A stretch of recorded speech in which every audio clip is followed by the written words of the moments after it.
제가 해드릴 거는 이제 그 이종훈이한 특허 검색이에요. 그래서 머리 아프기 시작합니다.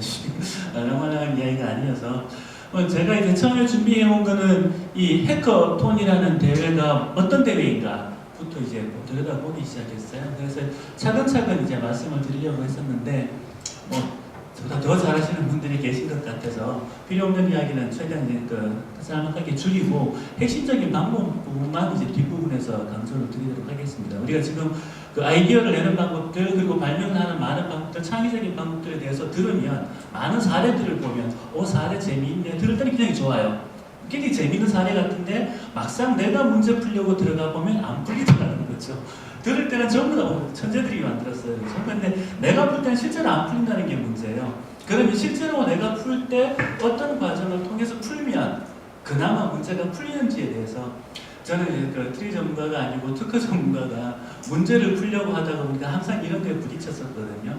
거기에 대해서 제가 나름대로 얻었던 결론들을 말씀을 드리는 걸로 하겠습니다. 자, 이 해커톤 대회라는 게 저도 몰랐어요. 몰랐다가 강의위원회가 들어와서 이제 들어가보기 시작했는데 봤더니 이제 이런 내용이더라고요. 그 공고 내용입니다. 공고 내용이 목적은 이렇고 주요 내용은 이렇다라고 해놨는데 결국 핵심적인 내용은 이거 같더라고요. 이제 창의적인 발명에 대해서 사업화를 지원하겠다. 그리고 대기업과 중소기업 간의 상생을 통해서 신규 사업을 창출해보자 하는 게 목적이었던 것 같고요. 그 다음에 그거를 하기 위해서 필요한 내용이 뭐냐에 대해 가지고 나와 있는 내용이 결국은 상품을 기획해라. 그 기획도 그냥 단순한 아이디어를 던지는 기획이 아니라 시제품으로 내놓을 정도로 구체적인 아이디어를 기획해라. 상품을 기획해라. 그 다음에 그 상품을 가지고 어떻게 사업화시킬지 사업을 기획해라. 이 두 가지 이야기더라고요. 결국은 상품을 기획하고 사업을 기획하는 내용인데 상품과 사업의 내용은 우리가 잘 압니다만은 이 기획이라는 말이 무슨 말일까요? 잘 아시니까 제가 빨리 넘어가겠습니다. 기획이라고 하는 게 우리가 상품기획, 사업기획, 광고기획, 마케팅기획 많은 이야기를 들었어요. 다 기획이 붙었는데 이 기획이라는 말이 대체 뭐냐는 거죠. 기획이라는 말을 이야기를 할 때 이제 기획 전문가들은 항상 이 단어하고 비교를 하시더라고요. 계획하고 기획이 뭐가 다르냐. 기획이라는 한자는 이렇게 씁니다. 계획이라는 한자는 이렇게 쓰고요. 잘 아시죠? 이거는 도모할 기자에다가 그 다음에 쪼갤 획자입니다. 이거는 계산할 계자에다가 쪼갤 획자입니다.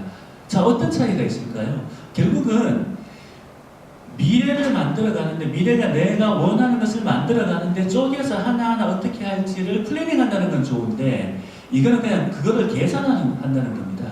내가 개입될 여지가 없는 거죠. 이미 내가 개입되지 않아도 이 일을 이루려고 하면 요거만 하면 돼 라고 나오는 게 계획이고요. 기획이라는 건 도모한다고 되어 있습니다. 계산을 하는 게 아니라 내가 뭔가 들어가야 됩니다. 결국은 내가 세운 목표를 이루는데 내가 뭔가를 일궈 나가야 된다는 거죠. 요 차이가 이제 기획과 계획으로 많이 이야기를 해요. 그런데 이제 기획은 이형식이라는 기획 쪽에 괜찮은 그 좋은 글을 쓰신 분이 있어요. 남충식 팀장님께서는 여기에 대해서 이렇게 이야기를 했습니다. 기획이라는 건 결국 뭐냐? 더 좋은 가치를 만들고자 의도적으로 어떤 일을 도모하는 것이다. 결국 도모한다는 핵심을 두고 있죠. 그럼 그 다음에 더 좋은 가치를 만들고자 뭔가를 도모한다고 했습니다. 더 좋은 가치를 만든다는 이야기는 현실은 어떻다는 이야기죠? 네, 좋습니다. 보통 이야기하면 나쁘다 이야기해요. 나쁘다는 너무 부정적이고요. 덜 좋다는 거죠. 부족하다는 겁니다. 현재 이제 부족한데 그런 미래를 어떻게 만들어갈 것이냐. 현실은 요 수준에 있고요. 그 다음에 나의 목표는, 미래에 만들 목표는 여기까지 있다는 겁니다. 여기에 대해서 어떤 갭이 존재한다는 거죠. 이 갭을 채워나가는 게 계획일 수도 있고 기획일 수도 있습니다. 그런데 우리가 현실과 목표하는 이상과 현실의 갭을 뭐라고 정의하죠? 우리들 다들 쓰는 말 있지 않습니까? 그게 프로블럼이죠. 문제라는 게 뭐냐? 우리가 이야기하는 게 우리의 미래는 모두가 건강한 게 우리의 목표인데 현실적으로는 사람들이 자살을 많이 한다는 거죠. 그게 자살 문제인 거죠. 그리고 내 제품이 많이 팔리는 게 나의 목표인데 내 제품이 실제로 매출이 떨어지고 있어. 그게 매출 문제인 거죠. 모든 문제라고 하는 게, 문제라는 게 결국은 내가 목표로 하는 그 지점하고 현재의 상황하고가 맞지 않다. 그 사이에 갭이 벌어질 때 우리는 그걸 문제라고 합니다. 그럼 결국은 아까 우리가 이야기하는 거는 미래에 목표하는 뭔가를 이루기 위해서 지금 현재보다는 더 나은 가치를 미래에 이루기 위해 가지고 우리가 뭔가를 도모하는 걸 기획이라고 했고요. 그런데 이 사이의 갭을 이제 problem이라고 했습니다. 문제점이라고 했습니다. 이 문제라는 게 라틴어 어원으로 보게 되면 problema라고 나오는데요. 결국 뭐냐면 앞에 나의 앞에 쏘되어 있는, 던져져 있는 무언가입니다. 던져 있는 게 뭘까요? 이렇게 있죠. 나는 고속도로는 기본적으로 쭉 뻗어가야 돼요. 나는 달려야 되는데 갑자기 나 앞에 뭔가 떡 떨어졌다는 거죠.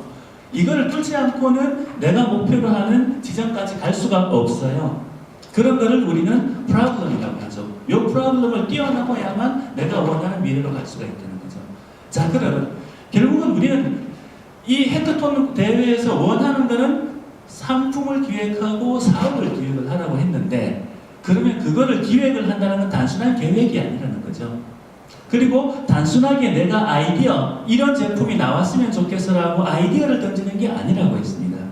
기획을 하려고 하면 그 사이에 내가 어떤 액션을 취하지 않아도 당연히 이루어지는 그 계획을 세우는 거라면 굳이 내가 안 해도 되는 거죠. 이런 계획을 안 해도 되는 겁니다. 그런데 그거를 이루는데 분명 이 앞에 통 떨어져 있는 이 프로블럼이 있다는 겁니다. 이 프로블럼을 뛰어넘는 게 비로소 기획이고요. 이 대회에서도 원하는 것은 그런 프로블럼을 뛰어넘어서 어떤 제품을 내놓을래 하는 그런 게 문제가 되는 겁니다. 결국은 상품 기획이나 사업 기획이나 모든 기획이라고 하는 것은 문제를 해결하는 게 핵심이라는 거죠. 결국은 기획이라는 게 문제를 해결하는 겁니다. 자, 그러면 기획이라는 건 문제를 해결하는 것이라고 했는데, 자, 이제 해결을 해보죠. 우리 문제 많이 풀어봤습니다. 그래서 학교 다니면서 수학 문제 많이 풀었고요. 과학 문제 많이 풀었고요. 이제 역사 문제도 많이 풀었습니다. 선생님이 문제를 주면 우리는 바로 풉니다. 보통 문제를 해결하려고 하면 풀기부터 시작하죠. 근데 학교에서는 문제를 누군가가 주시는데요. 현실 사회에서 우리가 뭔가를 문제를 해결하려고 하면 문제 자체가 명확하지가 않아요. 일단은 문제를 해결한다는 거에 해결의 방점이 찍혀 있는 게 아니라 사실은 문제를 해결한다는 거니까 이 문제가 뭐냐, 이거에 대한 정의가 더욱 중요합니다. 자, 문제를 정의하는 것에 대해서 먼저 이제 말씀을 드리도록 할게요. 이 한자 읽어주실 분은 계십니까? 제가 한자에 약해서요. 예, 찾아보니까 이렇게 돼 있더라고요. 예, 파옹구우라고 합니다. 여기 구자, 우자까지는 대충 알겠어요. 뭐 이제 아시는 분은 파자까지는 아실 것 같아요. 전 옹자는 도통 모르겠더라고요. 이게 파옹구우라는 게 뭐냐면요, 이게 옹기를 깨뜨려서 친구를 구한다는 이야기입니다. 옹기를 깨뜨려서 친구를 구한다는 이야기가 대체 무슨 이야기냐? 이게 예전에 중국의 부잣집에는, 웬만한 부잣집에는 굉장히 큰 항아리가 있었다고 해요. 여기는 이제 이 사람 얘기 들어가 있는데요. 이 정도의 항아리가 아니라 이 항아리에 뭐 서너 배 정도 더 크기 되는 항아리가 부잣집들은 있었다고 해요. 이게 뭐냐 하면 비가 올 때 물을 받아뒀다가 이제 가뭄이 있을 때 용수로 쓰는 거죠. 생활 용수로 쓰는 그 항아리가 있었다고 해요. 개구쟁이 몇 명이서 집안에서 뛰어놀다가 한 명이 여기에 빠져버렸습니다. 거꾸로 빠져버렸고요. 그러니까 애들은 당황해서 울고불고 대책이 없죠. 어른들이 바로 쫓아왔습니다. 어른들이 쫓아와서, 이거는 사람 크기 같은데요. 사실 이만큼 크다고 보시면 어른들이 쫓아와서 애를 끄집어내기 위해 가지고 사다리를 넣습니다. 사다리를 넣고 애를 건지려고 아무리 해도 안 되고요. 밧줄을 던져도 애가 자꾸 올라올 수가 없죠. 그때 옆에 있던 꼬마가 돌멩이 하나를 들어가지고 딱 내리칩니다. 퍽 부서지죠. 부서지고 반쯤 어리 빠진 애가 밀려서 물에 밀려서 나옵니다. 이 어린이가 사마천 아시죠? 중국의 역사책엔 사기를 지은 사마천입니다. 자, 어른들은 우왕좌왕하면서 해결을 못하고 있던 이 문제를 그 꼬마인 아기는, 사마천은 어떻게 이걸 해결을 할 수가 있었을까요? 이 사례가 문제의 정의를 이야기할 때 많이 거론되는 사례거든요. 무슨 이야기인가 하면 어른들이 내렸던 이 문제는 뭐였는가 하면 애가 빠졌으니까 건져야 되는 거죠. 결국은 아이를 어떻게 건질까 하는 게 문제의 정의였습니다. 그러다가 보니까 이 위로 올라가죠. 건지려고 하면 우리 올라가야 돼요. 위에서 건지지 밑에서 건지는 사람이 있으니까 올라가서 건지기 시작합니다. 그리고 밧줄을 던지고 온갖 짓을 해도 안 되는 거죠. 그런데 자마처는 어떻게 정의를 했는가 하면은요, 친구를 어떻게 구할까를 정의 문제로 봤습니다. 친구를 구하려고 하면 구하는 방법은 굉장히 많죠. 그 중에 하나가 이게 깨뜨리는 거였고요. 여러 가지 방법이 있을 수가 있을 건데, 결국은 문제의 정의를 어떻게 하는가에 따라서 문제를 풀 수도 있고 못 풀 수도 있다는 겁니다. 또 문제의 정의를 이야기할 때 드는 사례 중에 하나가 이게 있습니다. 스페이스펜이라고 혹시 아시는지 모르겠습니다. 저기 1957년에 여기 그 소련이 저쪽에 그 우주선을 쏘죠. 스푸트니크를 세계 최초로 쏩니다. 그러니까 미국이 깜짝 놀랍니다. 미국은 아직까지 우주선을 쏠 상황이 아니었거든요. 그래서 정책적인 역량을 집중을 해서 우주선을 개발을 하기 시작합니다. 개발을 하려고 하면 많은 프로젝트가 던져지는데요. 그 중에 하나 개발됐던 게 스페이스펜입니다. 뭐냐면 우주선을 쏴가지고 이제 우주인들이 거기에서 이제 우주 조사를 하려고 하다가 보면 뭔가 기록을 해야 되는데 기록을 하려고 하면 펜이 필요합니다. 펜으로 기록을 하려다가 보니까 여기는 무중력 상태라는 거죠. 무중력 상태다가 보니까 볼펜에서 잉크가 나오질 않습니다. 그러면 우주에서 어떻게 하죠? 그렇게 해서 이 볼펜을 개발하는데 굉장히 많은 돈을 듭니다. 120만 달러, 지금으로 이야기하면 300만 달러 정도를 도입을 했고요. 그리고 많은 이제 연구원들을 투입을 해서 결국은 이 펜을 개발을 합니다. 대대적으로 생산을 하죠. 우리가 우주에서 쓸 수 있는, 무중력 상태의 우주에서 쓸 수 있는 볼펜을 개발했다. 그런데 앞서 우주선을 쐈던 소련에서는 어떻게 해결을 했을까요? 연필을 썼다고 합니다. 개발을 할 필요가 전혀 없었던 거죠.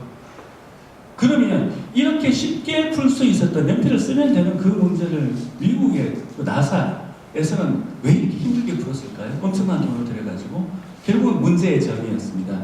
미국에서 우주선을 쏘려고 마음만 급하다가 보니까 문제는 뭐냐, 우주에서 기록을 하려다 보면 볼펜이 필요한데 볼펜을 무중력 상태에서 나오질 않는다는 거죠. 그러면 무중력 상태에서 사용할 수 있는 볼펜이 뭐가 있을까가 문제의 점이었습니다. 그러다 보니까 엄청난 자금과 인력이 투입될 수밖에 없었고요. 소련에서는 어떻게 문제 제기를 했을까요? 우주에서 기록할 수 있는 방법은 뭘까요? 좀 연필 쓰면 되는 겁니다. 100원짜리를 해결할 수 있는 문제를 300만 달러 이상을 들여가지고 해결한 그런 사례가 되겠습니다. 결국은 문제를 푸는 게 중요한 게 아니고요. 문제의 정의가 더욱 중요합니다. 여기에 대해서 이런 이야기를 하죠.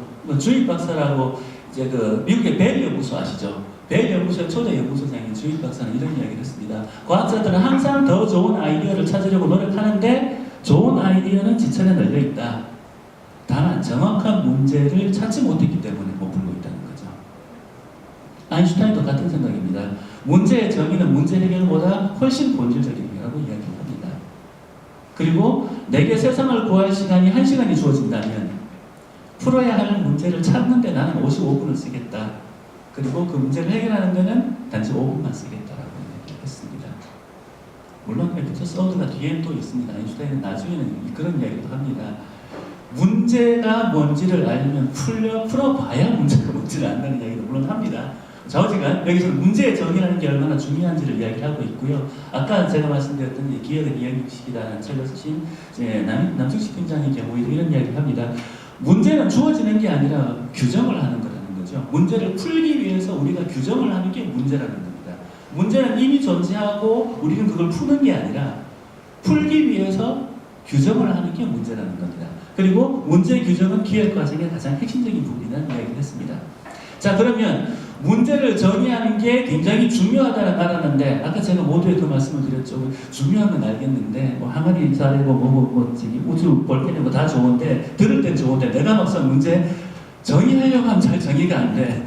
나도 아이를 어떻게 건질까 이런 생각할 것 같아. 이랬다는 거죠. 그럼 어떻게 하냐는 거죠. 우리가 실제 문제를 풀 때. 거기에 대해서 제가 많이 이제 고민하는 문제 중에 하나인데요. 그 테마 중에 하나인데 아주 심플한 답을 드리겠습니다. 이게 문제라고 정의가 됐어요. 그러면 그 문제가 진짜 문제가 맞는지에 대해서는 항상 이 질문을 던지십시오. 이 문제가 왜 문제가 되지? 항상 어떤 프로블럼이 주어지면 이 프로블럼이 왜 문제가 되지? 이 질문을 던지십시오. 제 케이스에서는 이걸로 대부분의 문제가 풀렸거든요. 자, 한번 보시겠습니다. 이렇게 항아리에 친구가 빠졌습니다. 어른들은 이렇게 문제를 정의를 했죠. 친구를 항아리에서 건질 방법이라고 문제를 정의했습니다. 우리가 이 질문을 던지겠습니다. 이게 왜 문제가 되지? 친구를 왜 항아리에서 건져야 되는 거지? 문제가 더 하고 싶은 이야기가 있었습니다. 항아리에 건지는 거는 친구를 살리기 위해서였습니다. 그러면 친구를 살릴 방법, 그럼 친구를 왜 살려야 되지? 왜 살리는 게 문제가 되지? 여기 더 이상 안 나가죠. 근본 문제로 접근을 했습니다. 이제는 진행을 하시면 됩니다. 이 문제를 푸시면 됩니다. 자, 그 다음에 아까 우주 볼펜 사례도 한번 보겠습니다. 우주에서 볼펜을 사용할 방법. 우주에서 왜 볼펜을 사용을 해야 되지? 왜 우주에서 볼펜을 사용하는 게 문제가 되지? 볼펜 사용하면 안 하면 안 되나? 안 하면 이거를 못 하거든요. 기록을 못 하기 때문에. 그럼 근본 문제는 뭐였죠? 우주에서 기록을 할 방법. 무중력 상태에서 기록을 할 방법. 이게 근본 문제였다는 겁니다. 결국 문제를 정의하는데 55분의 시간을 쓰겠다고 한 아인슈타인이 고민을 하는 부분도 이 부분입니다. 왜 문제가 되는가라는 질문만 던지고 났더니 쉽게 문제가 정의가 되더라는 게 제 경험이고요. 더 좋은 방법이 나오면 나중에 또 더 말씀을 드리겠습니다. 일단은 근본적인 문제를 찾기 위한 방법에 가장 기초가 되는 것은 이 문제가 왜 문제가 되지 하는 질문을 항상 던지십시오. 그렇게 되면 근본적인 문제로 접근을 할 수 있을 거라고 보고요. 자, 그러면 근본적인 문제에 접근을 했습니다. 그 다음에는 풀어야죠. 문제를 정의를 했으니까 문제를 풀어야 됩니다. 문제를 해결을 하려고 하는데, 자, 이 해커톤 대회를 통해서 여러분들이 많은 아이디어를 내게 되실 겁니다. 상품화 아이디어, 사업화 아이디어를 내게 되실 겁니다. 여러분들이 낸 아이디어가 채택이 돼서 시장에서 성공할 가능성이 어느 정도 될까요? 굉장히 슬픈 이야기인데요.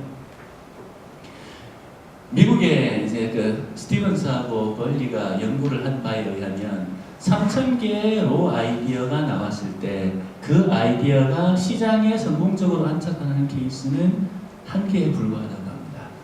3,000분의 1의 경쟁률인 거죠. 조사는 이렇습니다. 3,000개의 로 아이디어를 가지고 실제로 그 기업체에 제안이 되는 아이디어는 300개라고 하고요. 그 중에 기업체에서 프로젝트에 정식으로 참여를 하는 것은 125개. 그 중에 시장에 론칭이 되는 것은 1.7개라고 합니다. 그 중에 시장에 성공적으로 안착을 하는 것은 1개라고 하고요. 근데 보통 우리가 이제 조사하는 데마다 다 다르긴 합니다만 시장에 론칭이 돼가지고 성공적으로 안착하는 케이스를 보통 한 30%로 봅니다. 그런데 이거는 50%, 60% 넘어가죠. 후하게 본 거라는 겁니다. 3,000분의 1이라는 수치로. 그렇죠? 자, 그러면 이거는 우리가 혁신적인 아이디어를 낸다는 건 굉장히 큰 리스크를 가지고 있습니다. 3,000분의 1의 성공 가능성을 하려면 안 하는 게 낫죠. 그런데 피터 드러커는 이런 이야기를 하죠. 이렇게 리스크가 큰 혁신을 왜 하냐는 질문에 이런 이야기를 합니다. 오히려 기술 혁신은 리스크가 적은 것이다. 진짜 큰 리스크는 뭐냐 하면 기술 혁신을 하지 않는 거다. 고객의 니즈는 계속해서 변해가는데 예전의 상품을 가지고 계속해서 시장에 남으려고 한다면 그거는 망할 수밖에 없다는 거죠.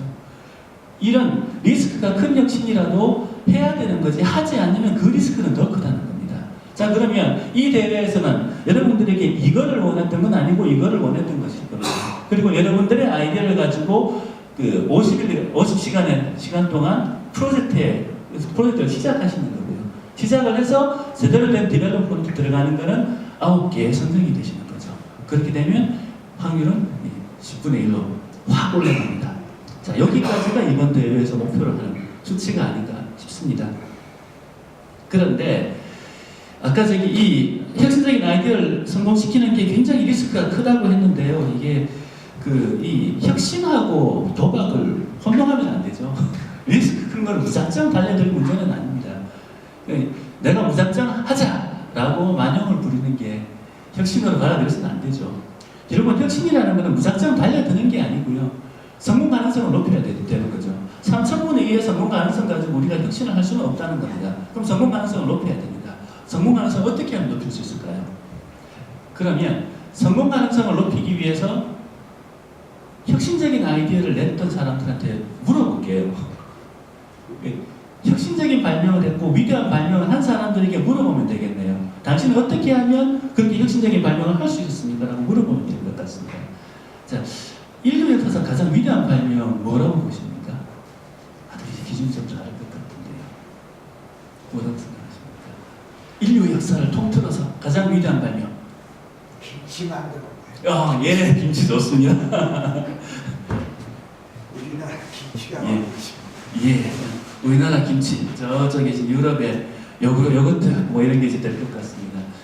보통 이제 인류 역사상 가장 위대한 발명 그러면 뭐죠 문자를 말씀하시는 분들도 있고 이제 바퀴를 말씀하시는 분들도 있고 여러 가지를 말씀을 하시는데 영국의 철학자인 프란시스 베이컨은 이런 이야기를 했습니다. 인류 역사상 가장 위대한 발명으로 꼽았던 게 3대 발명을 이야기를 했습니다. 화포, 나침반, 그리고 인쇄술을 이야기를 했습니다. 그리고요, 1997년도에 미국의 라이프라는 잡지에서 새로운 밀레니엄을 바라보면서 지난 1000년 동안 가장 위대한 발명이 무엇이었는가를 조사를 했었는데 거기에 나온 대답이 구텐베르그의 금속활자였습니다. 인쇄술이라는 거죠. 그리고 1999년도에 들어가게 되면 타임즈나 월스트리트 저널에서도 인류 역사상 지난 1000년 동안 가장 위대한 발명을 보였을 때 공통적으로 뽑혔던 게 구텐베르그의 금속활자였습니다. 사실은 우리가 훨씬 앞서죠. 직지신경이 존재하는데 그건 우리 선에서 머물렀기 때문에 그런 평가를 못 받는 것 같습니다. 저보다도 중국의 술, 그리고 중국의 화약. 예, 맞습니다. 노벨이 뭐저 중국 화약 갖고 만든 거 아닙니까? 예, 베이컨이 이야기했던 3대 발명 중에 하나였죠. 중국이 화약. 제일 예. 발명. 예. 술하고 화약. 예. 자, 그러면 그 공통적으로 인류 역사상 가장 위대한 발명 중에 하나로 꼽히는 금속 활자를 발명한 구텐베르그에게 물어보면 되겠네요. 당신은 어떻게 그렇게 위대한 발명을 할 수가 있었습니까? 라고 물어보면 되겠네요. 근데 구텐베르그의 가르침은 이렇습니다. 발명하지 마라. 어떻게 그렇게 위대한 발명을 했냐고 물었는데 발명하지 마라는 뭘까요? 발명하지 마라. 네가 필요로 하는 모든 것은 세상에 이미 존재한다. 찾아내서 통합하라고 이야기했습니다. 구텐베르그가 왜 이런 가르침을 우리에게 주는 걸까요? 구텐베르그의 집안이 대대로 화폐 만드는 집안이었다고 합니다. 구텐베르그의 아버지와 삼촌도 조폐국에 근무를 했었고요. 동전을 계속 찍어내고 있었다는 거죠. 구텐베르그가 이 동전을 봤더니 인쇄술을 또 일일이 글을 다 쓰는 게 너무 귀찮았는데 이 동전을 봤더니 어떻죠? 동전에 무늬가 양각음각되어 있는 거를 거꾸로 글자를 양각음각을 해버리게 되면 그것도 거꾸로 해서 찍어버리게 되면 이게 바로 활자수라는 거예요. 인류 역사 가장 위대한 발명 중에 하나를 했던 구텐베르그는 사실 발명을 한 게 아니라 자기가 어렸을 때부터 갖고 놀았던 이 동전 가지고 그대로 적용을 한 거예요. 단순하게 적용을 하진 않았고 글자는 뒤집어야 된다 뭐 그런 것들 여러 가지 또 적용의 문제가 있었겠지만 결국은 구텐베르그가 했던 그 위대한 발명은 이미 유년 시절에 지천에 널려 있었다는 거예요. 맨땅 헤딩을 해서 만들어낸 게 아니라는 겁니다. 자, 여기에서 우리는 어떻게 하면 우리가 혁신적인 발명을 할 수 있는지에 대해서 혁신적인 아이디어를 낼 수 있는지에 대해서 단초를 얻을 수가 있습니다. 발명하지 말라고 했거든요. 이미 세상에 존재하니까 찾아내서 통합하라고 했습니다. 그러면 우리는 어떻게 하면 될까요? 우리가 가지고 있는 문제에 대해서 사실은 나는 내 기술 분야에 앉아있기 때문에 봤더니만 모를 수 있어요. 그런데 유사한 문제에 대해서 전혀 다른 기술 분야에서 이미 풀어설 수 있어요. 그거를 찾아서 적용을 하는 겁니다. 그게 위대한 발명을 하거나 혁신적인 아이디어를 내는데 가장 핵심이 되는 방법론이라는 거죠. 자, 피카소는 이런 이야기를 했습니다. 준수한 예술가는 베낀다. 위대한 예술가는 훔친다고 했습니다. 베낀과 훔치면 뭘까요? 우리 논문, 표절 뭐 이런 이야기를 합니다. 근데 논문을 그대로 쓰면 표절인데요. 내가 지금 금속에 대해서 연구를 하고 있는데 저쪽에 바이오 쪽에서 하던 어떤 방법론을 적용을 했더니 풀렸어요. 이거는 베낀 걸까요? 표절일까요? 아무도 그걸 풀리려고 하지 않습니다. 이런 게 혁신이라는 거죠. 헨리 포드 아시죠? 자동차와 헨리 포드도 이런 이야기를 했습니다. 내가 직접 창조한 건 하나도 없다. 그저 다른 이들이 한 것을 가져왔을 뿐이다. 라고 했고요. 스티브 잡스도 이런 이야기를 했습니다. 난 훔쳤다는 사실에 한 번도 부끄러웠던 적이 없다. 잡스가 개발해냈다고 하는 아이폰. 이게 스티브 잡스가 기술 개발한 적이 있던가요? 이미 존재하는 폰, 통신, 그 다음 이미 존재하는 MP3, 그리고 이미 존재하는 컴퓨터 기술을 결합을 했을 겁니다. 잡스가 무슨 발명을 했죠? 한 번도 한 적이 없습니다. 그리고 잡스는 항상 욕을 먹었던 게 그거죠. 훔친다는 이야기를 많이 들었던 바입니다. 자, 로버트 서든 박사는 이런 이야기를 합니다. 새로운 아이디어를 가졌다고 단지 당신은 누군가에게서 훔친 거다. 그 누군가가 누구냐 하는 거죠. 내가 금속 연구하는 사람이 저쪽에 바이오에서 끌어왔다면 위대하게 훔친 겁니다. 그리고 아인슈타인도 이런 이야기를 합니다. 창의성의 비밀은 그 창의성의 원천, 그 창의성이 어디서 나왔는지를 숨기는 방법을 아는데 있다라고 했습니다. 결국은 우리는 다른 기술 분야에서 있는 것들을 어떻게 가져올 거냐 하는 거에 핵심을 두시면 됩니다. 맨땅 헤딩에서 뭐가 나오는 게 아니고요. 사실 내가 맨땅 헤딩에서 뭐를 만들었는데 그게 내가 세상에 어떤 무에서 유를 창조한 게 아니라 내가 예전에 배웠던 어딘가 이런 지식들이 통합이 돼가지고 만들어지는 거거든요. 그거를 우리가 굳이 숨길 필요 없다는 겁니다. 솔직하게 이야기하면 사실은 수가 떨어지는 중수들은 뺏기고 있고요. 고수들은 다른 분야에서 끌어와서 훔치고 있는 겁니다.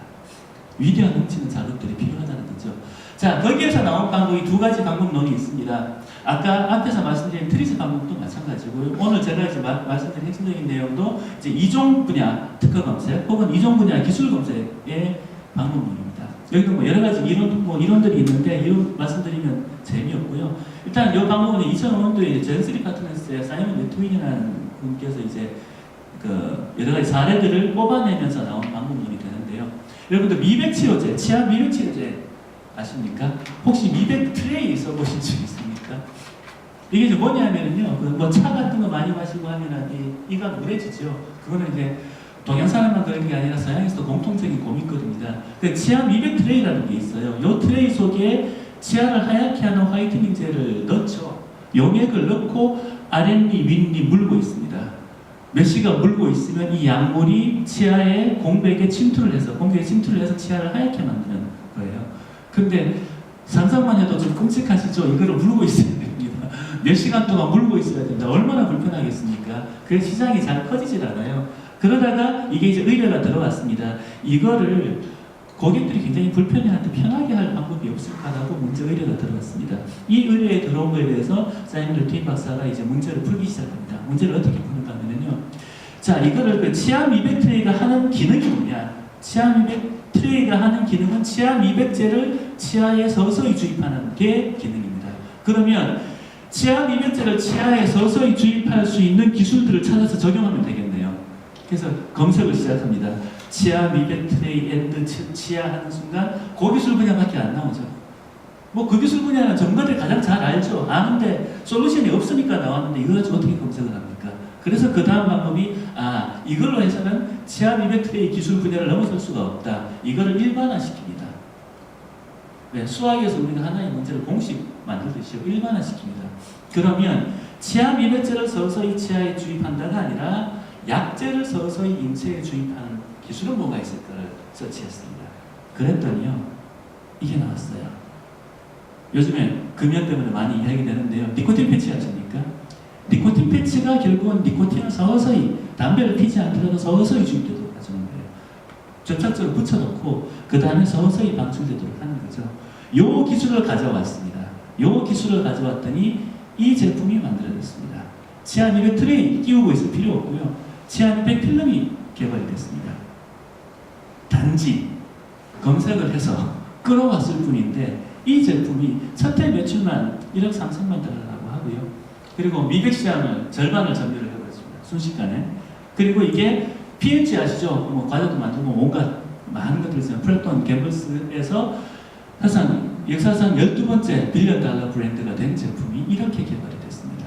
이게 바로 이종 분야 기술 검색이라는 방법론의 하나의 방법이 되겠습니다. 이미 많은 사람들이 발명을 한 내용이 특허 명세서에 나와 있다는 거죠. 이 나와 있는 것을 들여다봤더니 위대한 발명들, 훌륭한 발명들을 뽑아봤습니다. 뽑아봤더니 여기에 어떤 공통적인 해결 원리가 있네? 라고 나왔다는 거죠. 그 해결 원리가 뭘까? 그거를 집대성해 놓은 게 트리스 방법론이라고 보시면 됩니다.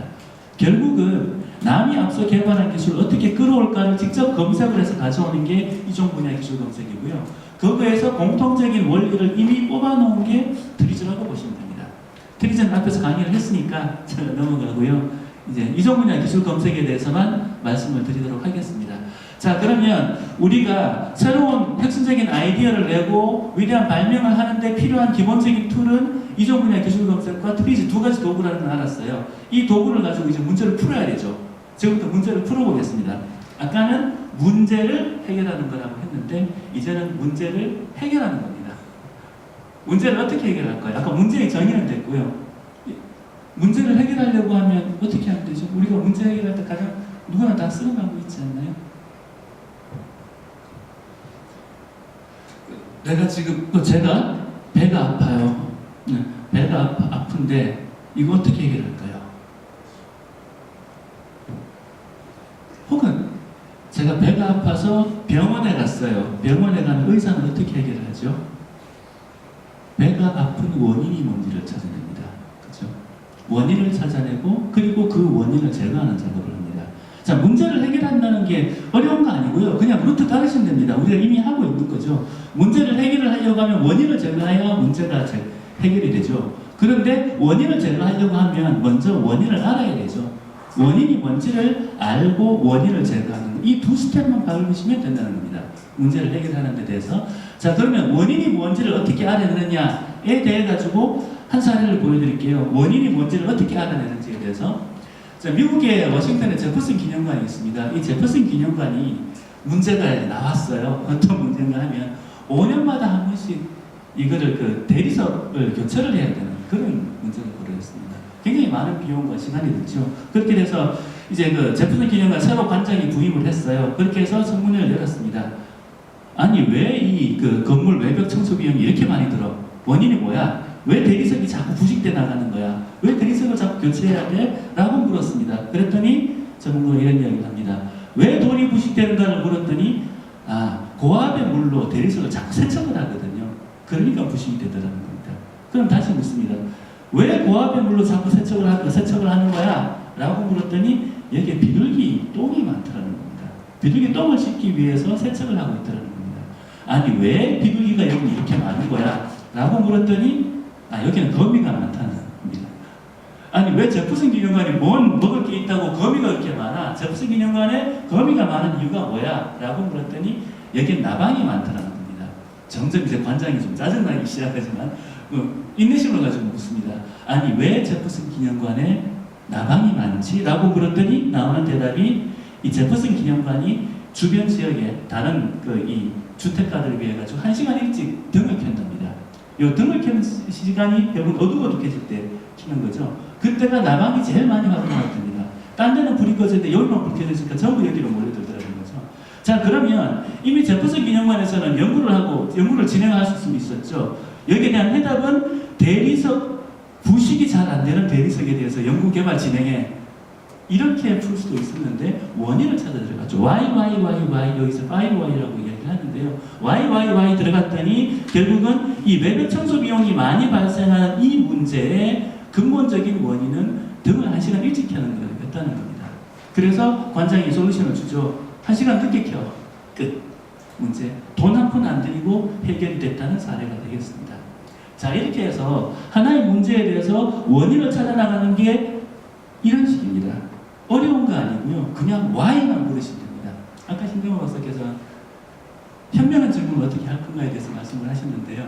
그것까지 가지 않으시더라도 무조건 why만 하면 됩니다. 단지 why를 이야기하는데 전문가는 이렇게 나옵니다. 왜 벽면 청소를 자주 하지? 그러면 전문가는 이미 다 알고 있기 때문에 나방이 많기 때문에 이렇게 훅 대답해버려요. 그러면 안 되죠.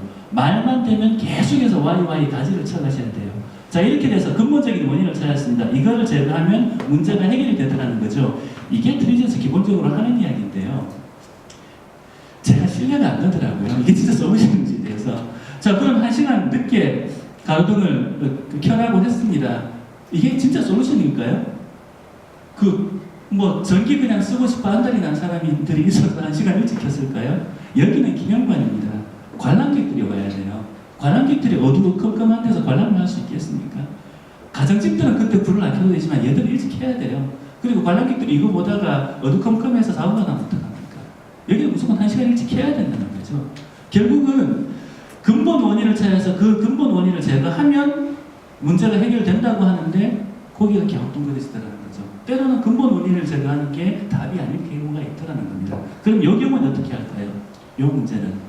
자, 이 관계를 잘 보시면은요, 이 근본 원인을 제거하는 것만이 답이 아니고요. 문제는 뭐였죠? 5년마다 공사를 한다. 세척 비용이 많이 든다. 이 문제를 해결하는 거였습니다. 이것만 해결을 하면 돼요. 근데 Y 인과관계로 갔잖아요. 인과관계로 갔으면 이거를 제거하는 것도 물론 솔루션이 되지만 만약에 벽면 청소를 자주 안 하면 이 문제 안 벌어지잖아요. 벽면 청소를 자주 하더라도 비둘기가 많지 않았으면 이거를 할 필요도 없었고요. 솔루션을 내는 게 근본 원인을 제거하는 것만이 솔루션이 아니었다는 겁니다. 가만히 들여다봤더니 가로등을 1시간 일찍 켜더라도 나방이 적도록 하면 되는 거죠. 나방이 많더라도 거미가 적으면 되는 거고요. 거미가 많더라도 비둘기가 적게 하면 됩니다. 비둘기가 많더라도 청소를 자주 하지 않으면 되는 거고요. 청소를 자주 하더라도 벽면 공사 안 하는 방법이 있습니다. 솔루션이 이거 하나밖에 없었다라고 사람들은 알고 있는데 가만히 봤더니 솔루션은 무수히 많았다는 거예요. 자, 여러분은 이 중에 어느 게 진짜 솔루션 같으세요? 다 솔루션입니다. 고르시면 돼요. 취사 선택하시면 됩니다. 골라서 쓰세요. 제일 쉬운 건 전 이걸로 봅니다. 나방이 많아도 거미 적게 하는 방법. 경비원이 한 번씩 서너 시간에 한 번씩 와서 거미줄만 쳐주면 돼요. 걷어주면 돼요. 끝. 등을 일찍 켜더라도 문제가 해결 가능하다는 거죠. 저희들이 실제 사례, 현장의 문제를 풀 때도 이런 식이고요. 여기는 그 제지회사, 에이컨지 만드는 그 제지회사의 문제를 푸는 것도 실제로 이런 식으로 풀었고요. 결국은 Y 내려가서 원인을 해결하는데 그 원인의 근본 원인에 집중을 하는 것도 사실은 우리의 고정관념이었다는 거죠. 근본 원인뿐만이 아니라 그 인과관계 어느 한 고리만 끊어도 다 답이 되더라. 그 중에 우리한테 제일 맞는 대로 선택을 하면 된다는 겁니다. 실제 사례를 보여드리는 걸로 오늘 이제 마감을 하도록 하겠습니다. 한마디만 첨부할게요.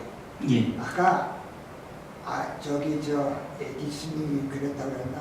예. 문제를 아는데 55분 예. 해결하면 문제를 알면 원인을 알면 5분에 해결한다고 그랬죠? 예. 한 가지 내가 얘기할게요. 예. 지금 졸음운전하다가 사고 엄청 나서 많이 죽어요. 예. 졸아서 사고 난 거예요. 예. 문제를 알지만 졸음 방지기가 지금 제대로 된 게 나오질 않아요. 예. 그리고 저런 식으로 지금 말씀하시듯이 한다면은 해결책은 있어요. 단 하나.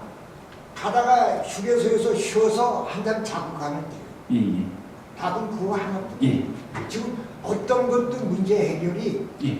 똑부러지게 졸음 방지하는 장치가 경보 장치가 나온 게 없어요. 예, 맞습니다. 아직까지 이제 만들어진 게 없고요. 예. 많은 노력들은 하고 눈깜불을 현대자동차에서 눈깜불을 이거 눈깜불 0.1초에 차는 벌써 1초에 100m 이상 날아갑니다. 예. 그런데 눈 스르르 감기는 거 가지고 꽝 하고 마치 그게 해결이 됩니까? 예, 맞습니다. 그러니까 하나도 안 되고 이제 앞으로 이제 완전 전자장치도 되는 무인 자동차가 나온다고 그러니까 그건 얘기 끝났지만 그렇죠. 아까 저 친구들 한 얘기 로버트 서튼이 다 말이 안 나는 게 자기네가 생각한 그 한 방향으로만 생각한 거예요. 박사가 자기 연구에 보면 박사 따듯이 저기서 지금 졸음 경보기 안 하고 문제 사람 졸아서 사고 나는 거 얼마나 심각한데 해결 못해요. 예, 맞습니다. 좋은 말씀 주셨고요.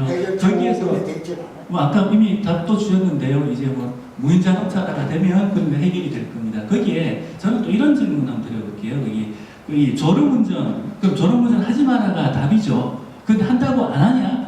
안 하는 게 아니라 하다가 쉬면 돼요. 예, 맞습니다. 해결책 그거 하나요. 그 해결책을 효과적으로 전달할 수 있는 방법이 또 있습니다. 예를 들어서 이런 사례가 있었죠. 거기 자전거 세운 자전거 주차장이 있죠. 자전거 주차장에 사람들이 자전거는 잘 안 쓰잖아요. 이렇게 삐뚤 저렇게 삐뚤 막 멋대로 넘어져 있어가지고 굉장히 보기가 안 좋더라는 거죠. 그래가지고 해결책이 그러면 졸음운전 하지 마라 하듯이 이거 이렇게 세우지 말라고 경고장을 여러 번 붙였습니다. 팻말을 써붙였죠. 이렇게 되면 그 사람들이 여러 명 이용할 수 없고 다 합리적으로 이야기를 했어요. 여전히 안 지켜졌습니다. 거기에 대한 솔루션은 뭐였는가 하면요. 자동차처럼 자전거도 주차 라인을 그려놨어요. 그렸더니 사람들이 거기에 맞춰 들어오더라는 거죠. 똑같이 말씀하신 것처럼 이제 그 휴게소 자고 가라, 그거를 그냥 자고 가라 표지판 붙일 문제가 아니라 여기도 또 솔루션이 무하게 나올 수 있습니다. 제가 한 가지만 더 말씀드릴게요. 콘솔 아까 로봇 셔틀이 뭐 전부 훔치는 거라 그랬죠? 예. 그것도 그 친구 자기 생각만 하는 거지. 예. 내가 그 조론 경복에 대해서 얘기할게요. 아니, 제 시간이 너무 부족해서. 끝내는데, 예. 끝내는데, 선생님, 아니, 벌써 저스도 못. 아니 일단 좀 너무 좀 가위가 좀 과열되는 면이 좀 있고요. 다 들으시고 집에 가서 예. 이게 안 맞아서 내가 하는 게. 요 사례 하나만 설명을 드리고 오늘 끝을 내겠습니다. 자, 저희들이 실제 소유했던 사례 가지고 설명을 드릴 텐데요. 아까는 예시만 가지고 하다가 보면 이제 실제 같아지지 않을 것 같아서요. 요겁니다. 자, 어느 블로그에 글을 캡처해 왔는데요. 여러분들 그 멀티탭에 플러그를 꽂기는 꽂았는데 뺄 때 잘 안 맞아서 애써보신 적 경험들 한 번씩들 있으실 겁니다. 어머니들은 저기 전자레인지 이렇게 꽂아놓고 뒤에 손이 안 닿아서 빠지지도 않아서 해먹고요. 그리고 실제로 잘 빠진다고 하더라도 이거는 한 손으로는 절대 뺄 수가 없습니다. 플러그 당기게 되면 멀티탭 따라오거든요. 그럼 이거에 대해 가지고 기본적인 고객의 불편이 있었다는 거죠. 이 문제에 대해서 이제 이야기가 시작이 됐습니다. 그러면 멀티탭에서 플러그를 쉽게 분리할 방법이 없을까라고 해서 이 문제가 이제 왔습니다. 자, 우리는 그러면 문제 정의부터 하자고 했죠. 문제 정의에 대해서 이게 왜 문제가 되지부터 던져보겠습니다. 플러그를 분리하기 어렵다. 플러그를 쉽게 분리할 방법. 이런 겁니다. 아까 왜 문제가 되지라고 질문을 던지라고 했는데 던져봤더니 끝. 더 없어요. 여기에 대한 대부분의 우리 문제가 보면은 이미 내가 던진 질문이 근본적인 문제일 가능성도 있고요. 그리고 전문가들은 이미 질문의 근본적인 문제를 찾았을 경우가 많아요. 그런데 문제가 만약에 안 풀린다면, 아까 애를 못 구하는 것처럼 안 풀린다면 내가 문제 정의를 잘못한 게 아닐까라고 한번 그 질문을 던져보라는 말씀이었습니다. 자, 일단은 여기 이제 문제를 맞습니다. 그럼 이 문제 가지고 아까 말씀드린 대로 YY 들어가 보겠습니다. 자, 플러그를 분리하기 어렵다. 왜 어렵지? 멀티탭이 따라오거든요. 분리하려고 당겼더니 따라오거든요. 멀티탭이 왜 따라오지? 내가 당겼으니까 따라오죠. 내가 왜 당겼지? 아, 커넥터로부터 뽑기 위해서 당겼죠. 커넥터로부터 왜 뽑지? 커넥터가 플러그를 잡고 있거든요. 잡고 있으니까 내가 뽑아야 되는 거예요. 근데 커넥터가 플러그를 왜 잡고 있지? 커넥터를 통해서 전기를 전달하거든요. 기본적으로 전기를 전달하기 위해서는 커넥터가 플러그를 잡았어야 됐고, 잡고 있으니까 그거를 분리시키기 위해서 난 당겼어야 됐었고, 당기니까 얘가 따라오고 그것 때문에 힘들었던 거예요. 자, 근본적인 원인은 이거였습니다. 그러면 근본 원인을 제거해 보겠습니다. 플러그에 전기를 전달 안 하면 되지. 이쯤 되면 막 가자는 거죠. 하지 말자는 거죠. 그거는 아니. 그럼 이 문제에 대해서 플러그에 전기를 전달을 안 하는 방법도 물론 있을 수 있습니다. 그런데 이 인과관계의 고리를 끊기만 하면 무조건 다 답이 될 수 있다고 했었죠. 한번 끊어보겠습니다. 일단 커넥터 없이 플러그에 전기를 전달을 할 방법도 있고요. 커넥터가 전기를 전달하더라도 플러그를 잡지 않는 방법도 있겠죠. 플러그를 잡고 있다고 하더라도 플러그를 빼지 않는 방법이 있을 거고요. 플러그를 빼더라도 당기지 않는 방법이 있을 수 있습니다. 플러그를 당기더라도 멀티탭이 따라오지 않도록 하든가, 멀티탭이 따라오더라도 쉽게 분리할 방법이 있든지. 말장난 같았습니다. 그죠? 말장난 같았는데 솔루션도 정말 말장난 같아요. 그죠? 실제 이게 답이 되는지 한번 볼게요. 그럼 커넥터 없이 플러그에 전기를 전달을 하고 제일 첫 번째, 이게 무선 충전 방식이 나오고 있지 않습니까? 굳이 플러그로 전기 전달하지 말자는 거죠. 무선 방식으로 접근하는 게 이 솔루션입니다. 자, 그 다음에 그럼 커넥터가 플러그를 잡고 있어도 플러그를 빼지 않는 방법, 이거죠. 스위치. 플러그 왜 뽑죠? 그냥 이거만 스위치만 끄면 되죠. 이 방법도 있다는 겁니다. 각각이 다 실제로 답이 된다는 거죠. 자, 그런데 이거 스위치가 잘 망가집니다. 그래서 이제 이런 문제가 있고, 자, 그 다음에 또 보겠습니다. 플러그를 당기더라도 멀티탭이 따라오지 않게 하면 분리 쉽게 할 수 있습니다. 어떻게 따라오지 않게 하죠? 여러분들 멀티탭 중에 여기에 나사 구멍 있는 거 보신 적 있습니까? 이 멀티탭 자체를 벽에다가 붙이라는 얘기거든요. 혹은 나사 구멍 없으면 플러그 뽑을 때 이렇게 걸고 당기면 되죠. 이런 방법도 가능하다는 겁니다. 자, 멀티탭이 따라오더라도 쉽게 분리할 방법이 뭐가 있을까요? 레버, 지렛대로 들어오는 방법. 최근에 뭐 광고 많이 하는 누바콘 이야기하는 게 이 방식입니다. 다 솔루션이 될 수 있었다는 거죠. 그런데 이미 제품들이 다 나와 있는데 아직 안 간 솔루션이 뭐가 있죠? 이 두 개가 있습니다. 그 중에 하나는 가보겠습니다. 플러그를 빼더라도 당기지 않는 방법으로 제품 개발을 한번 해보겠습니다. 자, 플러그는 당겨야 됩니다. 왜냐하면 분리하기 위해서. 당기지 말아야 합니다. 왜냐하면 멀티탭이 따라와서 힘들거든요. 여기에 물리적인 모순과 기술적인 모순이 존재하는데요. 이렇게 갔을 때 문제가 해결이 안 될 때는 크로싱 해보실 필요가 있습니다. 플러그를 당기더라도 멀티탭이 따라오지 않게 하든지 플러그를 당기지 않더라도 분리되는 방법을 찾든지 하시면 됩니다. 첫 번째, 플러그를 당기는데 멀티탭이 따라오지 않게는 이미 있었죠. 아까. 잠깐 거꾸로 가보겠습니다. 플러그를 당기지 않더라도 커넥터로 분리하는 방법이 뭐가 있을까요? 요거에 대해서 서치를 시작하겠습니다. 플러그를 당기지 않는다. 그럼 뭐죠? 눌러서 분리하는 겁니다. 아니, 꽂을 때 눌렀는데 또 눌러? 그럼 더 꽂히지. 그게 왜 빠지냐? 눌러서 분리할 방법은 없을까 하고 나오는 거죠. 자, 그러면 눌러서 분리하는 게 진짜 말장난 같은데 진짜 되는지 한번 찾아보겠습니다. 이거를 가지고 특허 검색 들어갔습니다. 검색치로 잡았고요. 이거에 대해서 조사를 해봤더니 이 눌러서 분리한다는 이런 원리를 가진 것들이 이런 기술들이 주로 있다는 거죠. 그 중에 하나, 자동차 내가 이해 잘 될 것 같아. 자동차 뒤져봤습니다. 자동차에 뒤져봤더니 현대자동차에 이런 특허가 있었어요. 뭐냐 하면 여러분들 보조석, 보조석 쪽에 이 캐비넷이 있죠. 이거를 보통 이제 열고 당길 때 열고 이렇게 되는데 그거 뭐였습니까? 딸깍 닫을 때 밀었습니다. 뺄 때도 밀면 빠지는 거. 우리 자개농도 그런 게 있죠. 자개농 딸깍 이 자개 그런 게 원리가 뭘까? 밀어서 분리하는 방법이 불면 꽂을 때도 밀었는데 뺄 때도 밀었더니 빠지더라의 원리가 뭔가 봤더니 이 하트캠 구조라는 게 있었다는 겁니다. 이 하트캠 구조를 그대로 가지고 와서 멀티탭에 적용을 했어요. 그게 클릭탭입니다.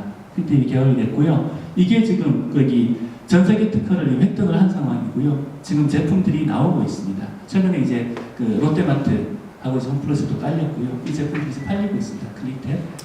제가 저기 하나 제품 가지고 왔는데 멀어서 못 끄겠네. 꽂을 때 플러그를 꽂을 때 눌러서 꽂습니다. 그 다음에 뺄 때 눌러서 당기면 됩니다. 이걸 가지고 아까 말씀드린 에디슨의 G사에서도 이제 뭐 협력이 나오고 했었을 그런 제품이 되겠습니다. 이게 물론 이제 이 과정에 많은 과정들은 뺐으니까 쉬워 보이긴 하는데요. 결국은 저희들이 문제를 해결을 하고 제품들을 개발하는 과정에 이런 프로세스를 따르고 있다는 거예요. 따랐더니 답이 나오더라는 거고 그걸 가지고 여러분들한테 이런 방법 한번 써보시는 게 어떠신가. 이게 바로 이종분야 기술검색의 기본적인 원리다 말씀을 드리는 겁니다. 자, 전체적인 프로세스 다시 한번 말씀을 드리는 거예요. 문제를 푼다. 상품을 기획을 하고 사업을 기획을 하는 게 모두 다가 뭐냐면 프로블럼이 있고 이 프로블럼을 뛰어넘어야 되기 때문에 기획을 한다. 아니면 계획만 하면 된다. 그런데 기획을 한다는 건 기본적으로 문제를 푼다는 건데 문제를 푼다는 거는 문제를 푸는 거와 문제를 푸는 것 두 가지가 일단 나눠집니다. 문제를 정의를 해야 되고요. 그 다음에 문제를 풀어야 됩니다. 푸는 방법은 원인이 뭔지를 먼저 찾고 그 원인을 제거하면 됩니다. 이 세 개의 스텝을 밟으시면 되고 그 각각에 대해서 핵심적인 방법을 말씀을 드렸죠.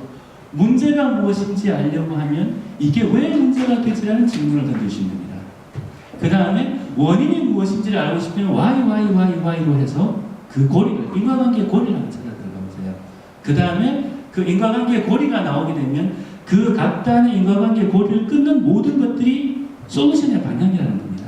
그 솔루션을, 그 많은 솔루션의 방향들 중에 가장 효과가 크고 그 다음에 내가 적용하기에 적당하다고 하는 방법을 고르시면 됩니다.